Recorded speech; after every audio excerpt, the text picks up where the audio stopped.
Oi pessoal, meu nome é Lucas e hoje nós vamos resolver a questão 25 do capítulo 4.5 do livro de cálculo de James Stewart, que vai tratar sobre como formar a curva geográfica a partir das informações que nós temos para as derivadas.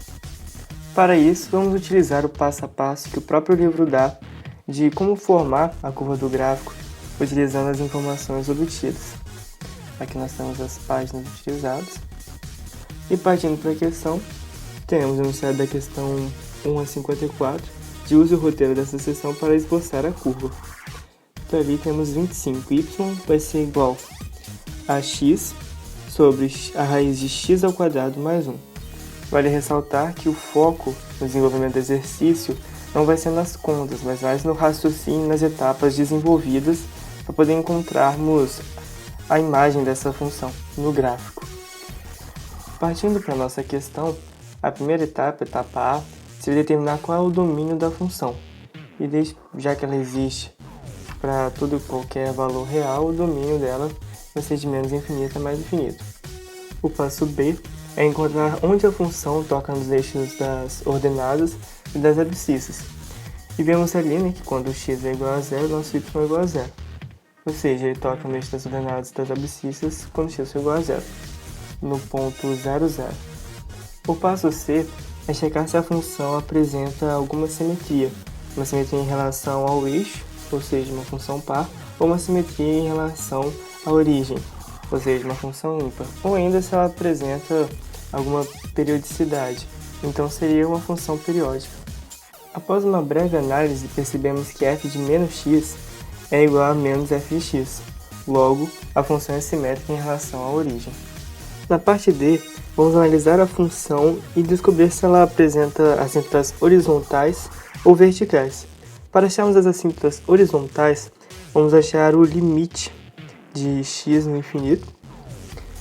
E após calcularmos o limite, vamos ver que conforme x se aproxima do infinito, y tende a 1.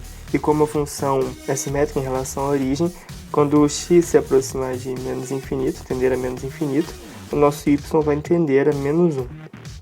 No caso das assíntotas verticais, nós teríamos a nossa assíntota vertical quando o denominador nessa função fosse igual a zero. Mas não existe um valor de x tal que a raiz de x ao quadrado mais 1 seja igual a zero, então nós não temos assíntotas verticais na nossa função. O próximo passo agora é descobrir quando a função é crescente ou decrescente. Para isso vamos encontrar a derivada de f. Assim, quando a derivada de f for negativa, a função é decrescente. Quando for positiva, a função é crescente. Entretanto, ao calcularmos a derivada, percebemos que a derivada de f de x é sempre maior do que zero. Portanto, a função é sempre crescente. Isso nos leva ao próximo passo de encontrar os máximos e os mínimos locais. Mas como a função é sempre crescente, então ela não possui nem máximos nem mínimos locais. A última etapa antes de nós desenharmos nosso gráfico é encontrarmos os pontos de inflexão. Para isso vamos achar a segunda derivada da função f de x. E após calcularmos temos o resultado de menos 3x vezes raiz de x ao quadrado mais 1 dividido por x ao quadrado mais 1 ao cubo. Sabemos que quando a segunda derivada de f de x for positiva, a função vai apresentar uma concavidade para cima. E quando for negativa, vai apresentar uma concavidade para baixo. Levando isso em conta, observamos que x ao quadrado mais 1 ao cubo é sempre positivo, a raiz de x ao quadrado mais 1 é sempre positivo também, então o que vai determinar se a função vai ser positiva ou negativa é a expressão menos 3x.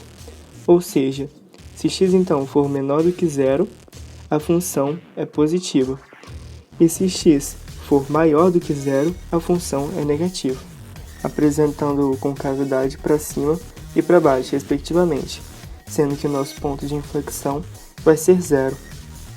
Agora que já temos todas as informações que precisamos, podemos montar o nosso gráfico. Assim, podemos ver que, quando x tende a menos infinito, o nosso y tende a menos 1. Quando x tende a infinito, o y tende a 1. A função toca o gráfico no ponto 0, 0, que também vai ser nosso ponto de inflexão. À esquerda de 0 temos a concavidade para cima e à direita temos a concavidade para baixo.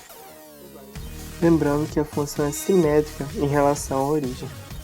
E agora, apenas a título de curiosidade, vamos expressar a nossa função no GeoGebra, para compararmos com os resultados que obtivemos.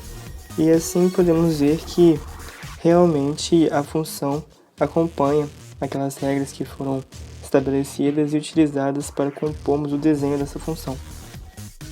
Por hoje é só, pessoal, espero que tenham gostado e até a próxima.